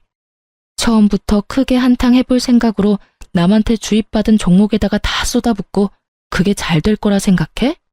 그래서 지금 잘 된 거야? 벌써 떡상으로 하고도 남았어야지. 벌써 당신 반이나 잃었잖아. 제 정론에 남편도 할 말이 없는지 입만 닫고 거칠게 운전만 하더군요. 그리고 나중에 알고 보니 남편이 투자한 종목은 쪽박 찼어요. 그리고 중간에 반을 잃고 주식을 매도한 남편은 그나마 그거라도 살릴 수 있어서 다행이라고 생각하더라고요. 그때 빼지 않았다면 정말로 그 돈들이 휴지 조각이 될 뻔했거든요. 남편은 그걸 보고도 제게 사과 한마디 하지 않더군요. 그래도 저는 문제 삼지 않고 넘어갔어요. 남편이 주식에 들어간 돈을 회수했다는 것은 그나마 반가운 일이었거든요. 주식의 무서움을 알고 나면 남편의 콩알 만한 간이 알아서 남편을 주식의 유혹으로부터 막아줄 거라 생각한 거죠. 그런데 딱히 그런 것도 아니더라고요. 그 뒤에는 이상한 일들이 점점 더 크게 벌어졌으니까요. 주식을 팔고 나서 몇 달간은 정말로 조용했어요. 남편이 제게 주는 생활비도 많이 늘었고 생활도 안정됐어요. 저도 심리적으로 안정되기 시작했죠. 남편이 이제야 그런 쪽으로 관심을 끊었나 보다 하고 태평스럽게 생각한 거죠. 그런데 이상한 일은 곧 발생했어요. 제가 예전에 선물 받아서 쓰지 않고 넣어뒀던 물건을 찾고 있었어요. 그런데 아무리 뒤져봐도 찾을 수가 없었어요. 그래서 남편에게 물어봤죠. 여보, 혹시 여기 있던 가습기 못 봤어? 안방 가습기 청소하다가 떨어뜨려서 깨졌거든. 결국 못 쓰게 돼서 그거 찾는데 안 보이네. 찾던 가습기는 친정오빠가 출산할 때 선물해준 물건이었어요. 남편은 모르겠다고 하더군요. 그래서 이상하다 싶었어요. 제가 뭔가 정리하다가 잘못 버려버렸나 싶은 생각이 들 정도였죠. 그러면서도 그럴 리가 없는데 하고 생각하던 제게 또 그런 일이 일어나 버렸어요. 여보, 베란다에 넣어둔 밥솥이 안 보이는데 혹시 어디 갔는지 알아? 그 밥솥은 제가 산 밥솥이었어요. 쓰고 있는 물건이 꽤나 쓸만해서 계속 쓰다가 망가지면 그걸로 사용할 생각이었는데 그 새 제품이 깜쪽같이 사라진 거예요. 남편한테 물어보니 남편은 또 모른다고 하니 정말 귀신이 곡할 노릇이었죠. 그래서 저는 혹시나 싶은 마음에 중고 사이트를 들어갔어요. 제가 찾던 밥솥과 가습기 이름을 검색했더니 중고 물건을 올려놓은 사람들이 몇 보이더군요. 그런데 최근 물건 중에 제 물건과 똑같은 물건이 있더라고요. 그리고 그걸 올린 사람이 똑같은 사람이라는 걸 알고서는 그대로 놀라버렸어요. 바로 그 아이디가 남편의 아이디였거든요. 게다가 더 화가 난 건 산지 얼마 안 된 물건도 미개봉 물건도 모두 가격을 반이나 후려쳐서 팔았다는 거였어요. 그 돈이 다 제 주머니에서 나오는데 집에서 남편에게 이야기해봐야겠다 싶어서 그날 빠르게 집으로 갔는데 이번에는 공기청정기가 사라졌더라고요. 얼마 전에 제가 구입한 최신 제품이었거든요. 여보, 여기 있던 공기청정기 어디 갔어? 그거 팔았어. 어차피 별로 효과도 없잖아. 정말 천연덕스럽게 말하는 남편을 보면서 저는 온몸에 소름이 돋는 기분이었어요. 그걸 자기가 왜 팔아? 내가 내 돈 주고 산 거야. 팔아도 내가 팔아야지. 그거 꼴랑 얼마 한다고. 돈 없어서 팔았어. 됐어? 당신이 매달 가져가는 돈 때문에 그렇잖아. 내가 가져가는 돈이 얼마나 된다고 이래? 돈이 없냐고? 나 다시 일 시작하고 생활비 주는 것도 반으로 줄었잖아. 당신 월급은 다 어디다 쓰는 거야? 혹시 아직도 주식해? 저는 혹시나 하는 마음에 남편 폰을 빼앗아 확인부터 했어요. 그런데 주식에는 잔고가 0원이더군요. 가지고 있는 종목도 없고요. 그래서 더 이상했어요. 주식도 도박도 안 하는데 돈이 없다니 이상하잖아요. 당신 밖에 살림 차렸어? 제 말에 남편이 어이없다는 듯이 한숨을 내쉬더군요. 무슨 헛소리야. 그냥 돈이 좀 필요했었어. 내가 돈 어디다 쓰는 것까지 당신한테 말해야 해? 내가 산 물건 팔아치우는데 그걸 내가 몰라야 될 이유도 없지? 말해봐. 그 돈 다 어디다 써? 아니면 당신 혹시 잘렸어? 아니야. 아니라고. 에휴, 너하고 무슨 말을 하냐. 됐다 됐어. 말해보라고. 당신 가습기랑 밥솥도 당신이 갖다 팔았지? 그래, 내가 했다. 됐냐? 돈도 얼마 안 되는 거 팔았다고 생색은. 나중에 갚아주면 될 거 아냐. 그렇게 말하면서 남편이 기분 나쁘다는 티를 팍팍 내면서 밖으로 나가버리더라고요. 그리고 그때 친정엄마에게 전화가 왔어요. 너 잘 지내고 있니? 응, 엄마 무슨 일로 전화했어? 바쁜 일 아니면 내가 다시 전화할게. 아, 바쁜 건 아닌데 네가 꼭 알아야 될 일이라서 전화했는데. 무슨 일인데? 이서방이 좀 이상하지 않니? 얼마 전에 뜬금없이 우리 집에 찾아와서 돈 좀 있냐고 묻더라고. 무슨 일로 그러냐고 했더니 투자를 해주겠다고 하던데. 아무래도 너 첫 번째 결혼해서 그런 일로 이혼했으니까 좀 걱정돼서. 뭐? 투자? 그제야 남편이 뭘 하려는 건지 알게 됐어요. 도박도 아니고 주식도 아닌 투자. 당시 유행 중이던 코인이었죠. 설마 돈 빌려줬어? 돈을 왜 빌려줘? 나 돈 없다고 했지. 그런데 이서방 괜찮긴 한 거니? 모르겠어. 일단 알겠으니까 끊어봐. 혹시라도 아빠나 오빠한테도 잘 말해도 절대로 돈 주지 말라고. 저는 열이 받을 대로 받았어요. 제가 왜 첫 번째 결혼에 이혼했는지 다 아는 남편이 저뿐만이 아니라 제 친정까지 끌어들이려고 했다는 생각에 엄청난 배신감을 느꼈거든요. 저는 남편에게 문자를 보내서 당장 집으로 돌아오라고 했어요. 돌아온 남편은 못마땅한 모습이었고 저는 가까스로 분노를 참으며 대화를 시작했어요. 당신, 우리 엄마한테 돈 있으면 투자해주겠다고 했다면서? 그래, 어차피 당신한테 이야기하면 말 시작도 못하고 끊어냈을 거잖아. 그러니까 장모님한테 먼저 말 꺼냈지. 당신 정신 나갔어? 내가 왜 저번 남편이랑 이혼했는지 몰라서 그래? 도박 중독이었다며. 그거랑 나랑 무슨 상관인데? 내가 언제 도박장 들락날락거렸어? 그 사람은 돈 갖다가 불법적인 일에 퍼부은 거고 나는 주식이랑 코인이라는 합법적인 일에 쓰고 있잖아. 코인이랑 주식이 불법이냐? 내가 말했지. 아무것도 모르면 당신이 가지고 있는 소액부터 시작하라고. 그런데 우리 엄마한테 돈을 빌리려고 했잖아. 거기서부터가 문제인 거라고. 그리고 도박이랑 주식 코인이 다르긴 왜 달라? 똑같아. 소액으로 허용 가능한 범위 내에서 하는 건 다 합법이지. 그런데 당신이 감당 못할 금액으로 다 퍼붓고 집안 세간살이까지 팔아가며 하는 건 중독이야. 도대체 코인은 누가 가르쳐 준 거야? 코인도 그 미친놈이 하라고 하든? 그래? 그래, 그 친구가 알려줬다. 왜? 그래서 뭐가 문젠데? 당신한테 손 벌린 적 없잖아.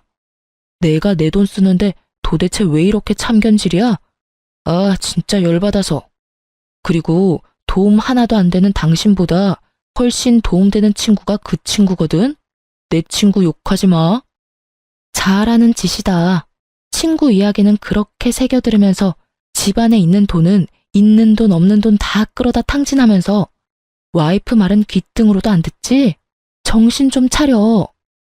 제가 아닌 친구를 감싸는 남편 놈을 보며 저 인간이 제정신인가 하는 생각이 들더군요.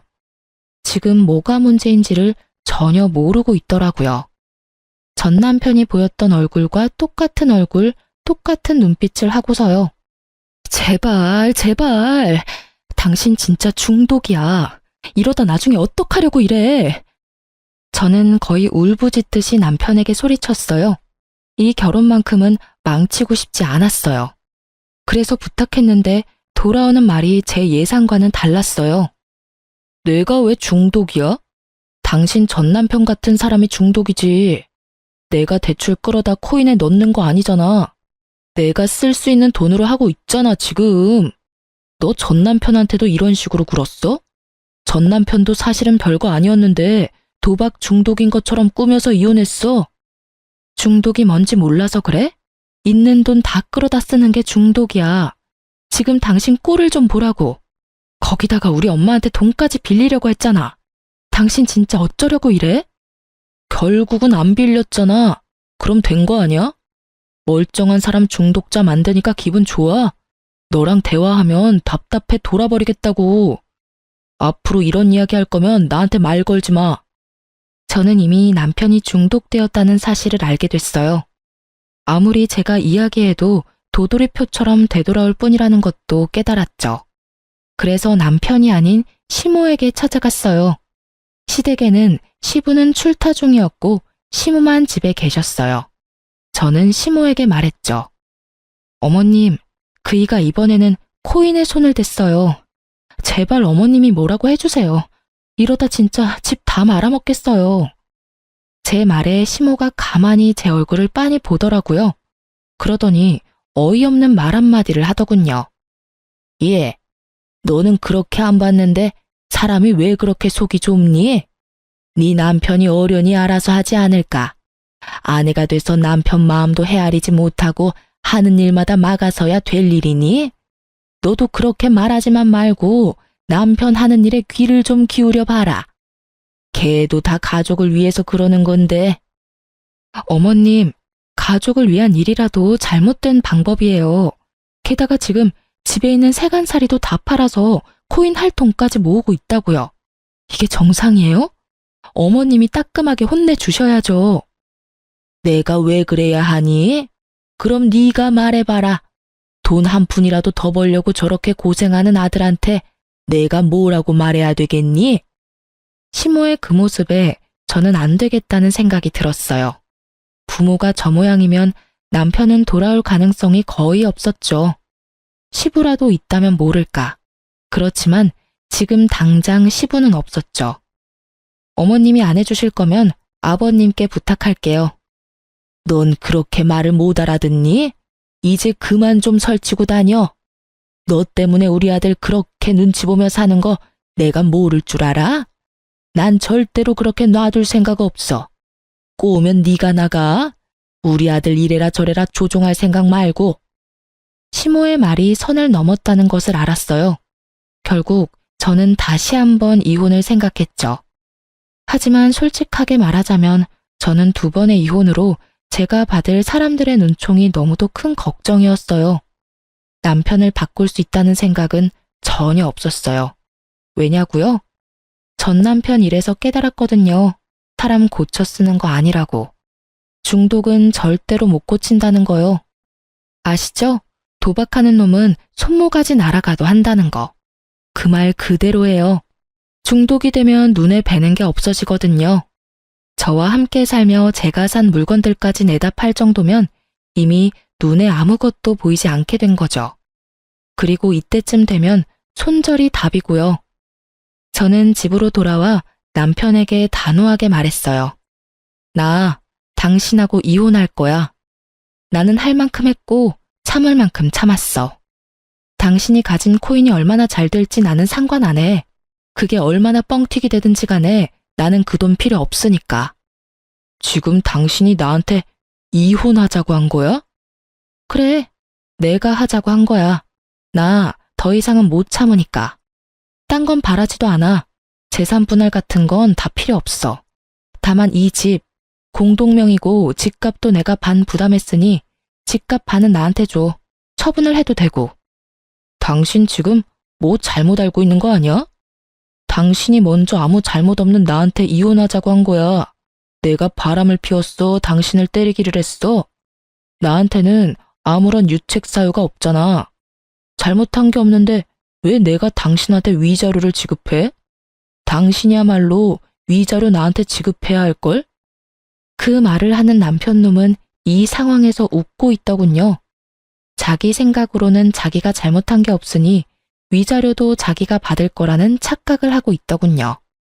그 착각을 바로잡아줄 생각도 하지 않았어요. 이미 돈에 눈이 돌아갔더라고요. 그 돈을 코인에 집어넣을 생각으로 가득 찬 남편놈을 보니 씁쓸하기도 하고 착잡하기도 하고 짜증이 나기도 했어요. 이번에도 망쳤다는 생각부터 저놈은 뭘 믿고 저렇게 당당한가 싶은 생각까지 들었죠. 맘대로 생각해. 나는 내 권리 주장할 거고 이혼 소송도 필요하면 할 거야. 당신 얼굴 더는 보기 싫으니까 나는 친정에 있을게. 저는 그렇게 말하고 집에서 나왔어요. 그리고 그날 이후로 남편놈은 열심히 돈을 빌리러 다니더군요. 카드부터 시작해서 제가 하지 말라고 했던 자동차 담보대출까지 받았더라고요. 애 물건 놔두고 온 게 있어서 2주 만에 집에 갔더니 수북하게 쌓여있는 고지서부터 시작해서 텅 빈 집안이 보이더군요. 이미 팔 수 있는 건 다 팔아먹었더라고요. 가격이 나가는 건 전부 다요. 그걸 보면서 어찌나 기가 차던지 이혼하자 말한 게 정말 제 삶을 살렸다는 생각이 들었어요. 저는 집만 챙겨서 밖으로 나왔고 전화 한 통을 받았어요. 남편 사촌 형님이었어요. 네, 안녕하세요. 어쩐 일로 전화까지. 아니, 내가 좀 급해서 그런데 저번에 빌려준 돈 돌려주면 안 될까요? 갑자기 돈을 돌려달라니 당황했죠. 네? 무슨 돈을 말하는 건지. 왜? 그때 남편 통해서 빌려간 돈 있잖아요. 투자해준다고 들고 간 돈 지금 좀 필요하거든요. 죄송하지만 제 계좌로 보내셨나요? 그건 아닌데 남편 앞으로 보냈는데요. 저는 받은 바 없고 투자를 한 적도 없어요. 그런 말을 했다면 제 남편이 가지고 있겠죠. 저한테 전화하셔도 그 돈은 못 돌려받으니 남편에게 말씀하세요. 그치만 돈은 와이프에게 있다고 하던데요. 제 금융기록 보여드릴게요. 전 받은 적 없어요. 그리고 저는 전 남편이 도박 중독으로 이혼해서 주식, 코인, 도박 이런 거 일절 안 하거든요. 만약 투자를 해주겠다고 했다면 제가 아니라 남편이겠죠. 뭐 때문에 제 이름을 빌렸는지는 모르겠지만 좋은 의도는 아니었던 것 같으니 남편에게 꼭 돈 받아내셨으면 좋겠네요. 그렇게 전화를 끊고 나니 정말 참던 화가 폭발하는 기분이었어요. 이 인간이 제 이름을 팔아서 돈까지 빌렸다는 사실이 진짜 참을 수 없었어요. 도박 중독자의 행동으로 피해를 본 저에게 이번에는 코인 중독자가 피해를 주려 한다는 사실이 진짜 웃음이 나올 정도로 어이가 없고 열불나는 일이었어요. 결국 이혼 소송 결과 저는 위자료를 받게 됐어요. 남편놈은 제게 위자료와 집값의 반을 지불해야 했고요. 당연한 수순이었어요. 감당 안 될 만큼의 빚을 코인과 주식에 투자하는 남편을 법원에서 그냥 두고 볼 일 없잖아요. 그런데 막상 남편은 가진 돈이 아예 전무했어요. 제게 위자료를 받을 거라고 생각한 남편놈이 대출을 미친 듯이 당겨서 받았더라고요. 이 와중에 집이 그나마 멀쩡했던 건 공동 명의였기 때문이었어요. 이름이 두 사람 걸려 있으니 대출 진행이 안 되었더라고요. 찾아보면 공동 명의라도 대출되는 곳이 있다고 하던데 그건 몰랐던 것 같더라고요. 하긴 그렇게 하더라도 한 사람 지분만큼만 대출이 가능했겠지만요. 왜 우리 이혼이 당신 잘못이 아니라 내 잘못이야? 이건 뭔가 잘못됐어. 잘못됐다고. 잘못된 거 하나도 없어. 이게 법원의 결정이야. 그러니까 지금이라도 코인 다 팔고 털고 나와. 그 돈만 있어도 당신 사는 데는 불편함 없을 테니까. 저는 정확하게 남편이 얼마를 코인에 넣었는지 몰랐어요. 그리고 코인의 손익이 어떻게 되는지도 몰랐죠. 다만 한 가지는 정확하게 알 수 있었어요. 언제 빼더라도 빨리 뺄수록 덜 손해본다는 걸요. 왜냐면 코인이 잘 되면 돈을 저렇게 빌릴 리가 없어요. 잘 되면 잘 된 걸로 불려서 또 하면 되니까요. 게다가 코인이 잘 되고 있었다면 제게 순이익을 보여줬겠죠. 아는 척 하지 마. 당신이 뭐든지 다 알고 있다고 생각하는 것 같은데 나는 이번에는 포기 안 할 거야. 저번에 주식할 때도 당신 때문에 제대로 해보지도 못하고 다 털어야 했잖아. 이번에는 절대 달라. 내가 받은 정보대로만 하면 2배, 아니 3배까지 뛸 거라고. 당신이나 그때 가서 후회하지 마. 돈 없다고 나한테 들러붙지도 말고. 남편의 그 말은 어디선가 들은 말이었어요. 전 남편이 딱 저렇게 말했거든요. 크게 한탕할 거다. 그때 가서 후회하지 마라. 너한테는 한 푼도 안 줄 거다. 그러고서 지금 살고 있는 꼴을 보면 정말 폐인이 다 된 채로 살고 있거든요. 저는 남편 놈의 저 말에 의미를 둘 필요를 못 느꼈어요. 게다가 이 이혼을 빌미로 돈을 더 끌어다 쓰는 그 지독함에 제가 질려버린 거예요. 이미 건널 수 없는 강을 건넜구나 싶었어요. 저와 애라도 살아야 했으니 저 남자를 강제로 떼어냈어요. 산 사람은 살아야 하지 않겠어요? 그럴 일 없고 난 그렇게 번 돈도 필요 없어. 일하는 걸 그런 식으로 다 털어먹고 싶다는데 내가 말릴 이유도 없지. 그리고 이혼하게 되면 더 이상 그럴 필요도 없고 대신 우리 애한테 연락하지 마. 코인 중독자가 애 아빠라고 가르쳐주고 싶지 않으니까. 그리고 당신이 잘 되든 못 되든 앞으로 나한테 연락하지 마. 나는 당신을 이해할 수도 없고 이해하고 싶지도 않은 사람이거든. 그러니까 다시는 마주치지 말자. 저는 모든 게 그냥 무의미하다는 생각이 들었어요. 화를 내고 싶은 마음도 그저 싹 사라졌죠. 지금이라도 이 사람을 설득하면 가정을 지킬 수 있을지도 모를 거라는 꿈 같은 희망 회로를 돌릴 수 있는 상황이 아니었죠. 이 인간 설득이 될 단계가 아니었으니까요. 그렇게 저는 남편과의 대화를 끝냈어요. 이미 판결은 제게 위자료와 재산 분할하라는 내용이었지만 남편이 그걸 들어줄지는 모를 일이었어요. 다만 그 집만 팔면 어떻게든 돈은 마련할 수 있을 테고 남편도 영 돈이 없으면 코인을 팔지 않을까 하는 생각도 했거든요. 그런데 2달 정도 지났나요? 전 남편에게 전화가 왔어요. 마주치지 말자고 연락하지 말라고 한 지 얼마 되지도 않았는데 전화를 하는 전 남편이 답답했지만 전화를 받았어요. 여보, 미안해.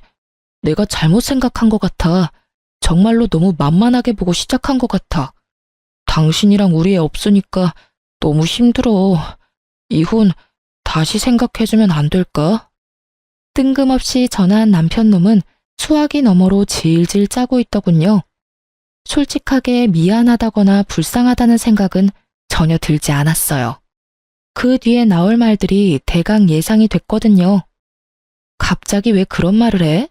주식이랑 코인은 다 털고 나왔어? 이제 좀 정신이 들어? 코인은 아직 하고 있어. 지금은 똥값이지만 언젠가는 오른다고. 나는 그때만 기다리고 있는 거고. 다른 종목들 다 사라져도 그것만은 끝까지 간다고 했으니까 밀어줘야지. 아직 정신 못 차렸네. 나는 당신이 코인이나 주식을 하든지 말든지 간에 당신이랑 다시 만날 생각 없어. 그렇게 냉정하게 말하지 말고. 잘 들어봐. 내가 당신한테 줘야 할 돈들이 좀 있잖아. 그런데 지금 내 형편으로는 바로 다 갚지는 못해. 그래도 지금 들어가고 있는 코인만 잘 되면 당신 거부터 갚을 거긴 한데 좀만 더 기다려주면 안 될까? 재결합을 말하더니 씨알도 안 먹힐 것 같으니 이번에는 연장을 요구하더군요. 연장 정도야 해줄 수 있었지만 문제는 저놈은 돈이 생기면 무조건 코인부터 할 놈이라는 거였어요. 나 당신이 돈 안 주면 강제로 받도록 법원에 신청할 거야. 그렇게 되면 당신 월급 봉투부터 먼저 잡히는 거 알지? 그렇게 되지 않도록 열심히 애써봐. 간단한 방법 있잖아. 집 팔아서 나한테 집 반값이랑 위자료 주면 우리 사이 깔끔하게 정리되는 거야. 그러면 집을 완전히 당신한테 넘기게 되는 거잖아. 그럼 넘겨야지. 당신이 지금 줘야 할 돈이 있으니까. 그 돈은 당신이 잘못했으니 나한테 주라는 거거든? 여전히 뭐가 잘못된 건지도 모르겠지? 왜 네가 돈 내야 하는 건지도 모르겠지? 거봐. 당신은 여전히 아무것도 모르고 여전히 잘못된 길을 걷고 있잖아. 진짜 짜증나 죽겠어. 도박 중독자 피했더니 이번에는 코인 중독자야? 내가 전생에 지은 죄가 얼마나 많으면 결혼한 두 사람이 다 이런 남자냐고. 결국 화가 나 소리를 빽 지른 저는 지끈거리는 이마를 꾹꾹 눌러댔어요. 절대로 주식 같은 거 안 할 것처럼 생긴 사람도 투자를 하게 되다니. 어디서부터 잘못됐는지조차 감이 오질 않더군요. 그리고 제 화가 꽤나 잘 통했는지 남편 놈은 더 이상 연락을 하지 않더군요. 다행이라고 생각했어요. 어줍잖게 아는 척하면서 돈 빌려달라고 할까봐 걱정했거든요. 그런 뻔뻔한 사람은 아니라서 다행이었죠. 그런데 그 뒤로 시부에게 연락이 온 적이 있었어요. 시부는 그나마 남편의 코인 중독을 걱정하던 분이셨는데 제게 전화 와서 그러더라고요. 며느라가 내가 아들놈 잡아다가 절대로 허튼짓 못하게 단단히 일러둘 건데 다시 집에 돌아올 생각은 없어? 아버님 생각은 고맙지만 안 될 것 같아요. 남편은 이미 제 이야기에는 귀를 기울이지 않거든요. 그놈이 늦바람에 정신을 못 차려서 그래. 내가 단단히 일러두고 정신 차리도록 만들면 하지 말라는 짓은 안 할 거다. 이렇게 헤어지는 건 너한테도 아들한테도 안 좋아. 시부의 걱정은 부모로서 당연한 일이었고 제 입장까지 생각해주는 아주 감사한 일이었어요. 하지만 그런 시부의 노력도 길게 가지 못할 거라는 걸 알았어요. 그리고 시부를 이유로 돌아가봤자 그 집에는 시모가 있잖아요. 열심히 아들 일탈을 도운 시모가요. 아들 하고 싶은 대로 놔두라는 시모의 말이 턱하니 걸리더군요. 죄송해요, 아버님. 전 제 아이를 코인 중독자 아이로 키우고 싶지는 않아요. 그리고 가난을 물려줄 생각은 더더욱 없고요. 그러니까 더 이상 제게 전화하셔도 의미는 없을 거예요. 이번 이혼 후에는 죽을 때까지 혼자 애 키우면서 살 예정이거든요. 애 보고 싶을 때는 말씀하세요. 아버님 혼자만 오시는 거면 애 보여드릴게요. 그렇게 말하고 전화는 끊었어요. 그 뒤로 연락이 오지는 않았어요. 시부는 남편의 집을 팔도록 강요했더라고요. 안 팔고 어떻게든 돈을 빼려고 용쓰다가 시부에게 들킨 남편은 결국 시댁으로 다시 들어가게 됐고요. 허튼 생각은 하지도 못하도록 시부에게 감시를 당하며 살고 있다고 하더군요. 그리고 그 이후에 남편을 한번 만난 적이 있어요. 완전히 거짓골이 다 되어 있더군요. 남편은 사무직으로 양복을 입고 회사를 다녔었어요. 그런데 오랜만에 본 그 사람은 작업복을 입고 공사장에서 힘든 일을 하고 있더군요. 저는 제 눈이 잘못된 거라고 생각했어요. 일용직이 돈을 아무리 많이 줘도 남편의 직장만큼 돈을 많이 주지는 않았거든요.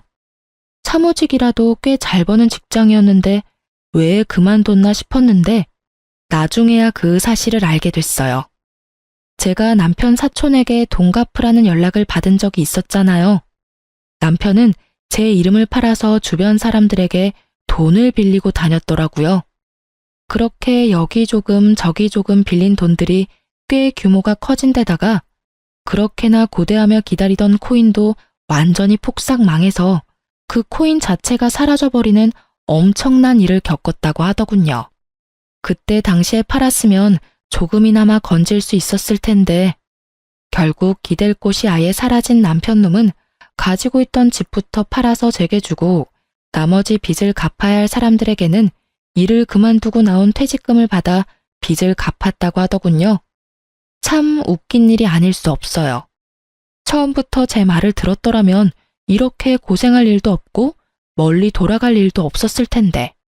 결국 그렇게 직장 그만두고 다른 직장 들어가려 해도 나이는 많고 그렇다 할 경력은 없는 상태라 같은 직군에서는 취직할 곳이 없었던 모양이에요. 결국은 가장 쉽게 접근할 수 있는 걸 하기로 한 모양이었죠. 세상에 주식이나 코인으로 떡상했다는 사람이 많아질수록 그 밑에 들어가는 이런 소시민들의 돈이 많이 흘러가는 거예요. 저 사람은 되는데 나는 왜 안 돼? 같은 마인드가 사람을 집어삼켜버리는 거죠. 그리고 마누라며 자식이며 다 내팽개치도록 만들어버리고요. 참 무서운 일이에요. 어쨌든 저는 신혼집이었던 집 한 채만은 제 것으로 만들어 아이랑 잘 살고 있어요. 첫 번째 결혼에서는 공동명의 같은 거 없었거든요. 제가 30% 정도 부담을 했음에도 첫 번째 남편 이름으로 해놨었죠. 그랬더니 결국 남편은 그 집마저 다 날려버렸더라고요. 담보대출 한도 끝까지 꾹꾹 눌러담아 다 빼먹고 결국은 제게 줄 위자료도 제대로 갚지 못했거든요. 그래서 처음에 결혼할 때 최대한 제 지분을 넣어서 공동명의로 집을 산 거예요. 공동명의라면 몇 개의 대출기관에서는 상대방의 허락 없으면 대출이 안 되는 걸로 알거든요. 아니면 대출 한도가 확 줄여준다든지 그렇더라고요. 이 집 하나만이라도 살리기 위해 제가 얼마나 노력했는지. 집을 살 때 내 지분이 조금이라도 들어가면 무조건 공동명의로 하는 게 현명한 선택일 거예요. 한번 크게 당해본 경험자가 하는 말이니까요.